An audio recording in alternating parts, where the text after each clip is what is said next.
విశాఖ ఉక్కు పరిశ్రమ విలువలాడుతోందని టీడీపీ నేత పట్టాభి అన్నారు. పరిశ్రమలో ఉద్యోగులకు జీతాలిచ్చే పరిస్థితులను మండిపడ్డారు. గంగవరం పోర్టు సమస్య క్లియర్ చేస్తే ఈ పరిస్థితి వచ్చేది కాదని తెలిపారు. రాష్ట్ర ప్రభుత్వం పరిశ్రమలు మూసేయడానికి వైసీపీ సిద్ధంగా ఉందని పట్టాభి ఎద్దేవా చేశారు. మీ నిర్వాహకం ఇదే.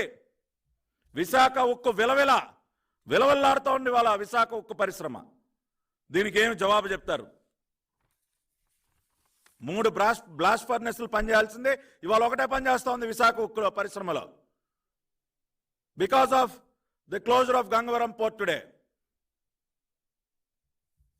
15,000 టన్నులు ఇవాళ జీతాలు లేవండి. ఇవాళ ప్రొడక్షన్ పడిపోవటం వల్ల ఇవాళ విశాఖ ఉక్కు పరిశ్రమ అక్కడ ప్రొడక్షన్ జరిగితేనే కదా దానికి రెవెన్యూ ఆదాయం. ఇవాళ ప్రొడక్షన్ లేకపోతే వాళ్ళకి ఆదాయం ఎక్కడి నుంచి వస్తుంది? ఇవాళ 20వ తేదీ వచ్చినా చాలా మంది అక్కడ పనిచేసేటటువంటి సిబ్బందికి 50% మాత్రమే జీతాలు ఇచ్చారు. ఎక్కడి నుంచి తెచ్చిస్తారండి? ఇవాళ ఈ రాష్ట్ర ప్రభుత్వం, ఈ రాష్ట్ర ముఖ్యమంత్రి ఇవాళ అటువంటి పరిశ్రమని గాలికి వదిలేసి ఏమాత్రం పట్టించుకోకుండా మీరు చొరవ తీసుకుని గంగవరం పోర్టులో ఉన్నటువంటి ఆ సమస్యని క్లియర్ చేస్తే ఇవాళ ఈ పరిస్థితి ఉత్పన్నం అవుతుందా విశాఖ ఉక్కు పరిశ్రమకి? ఎందుకు చేయలేకపోయారు ఆ పని మీరు?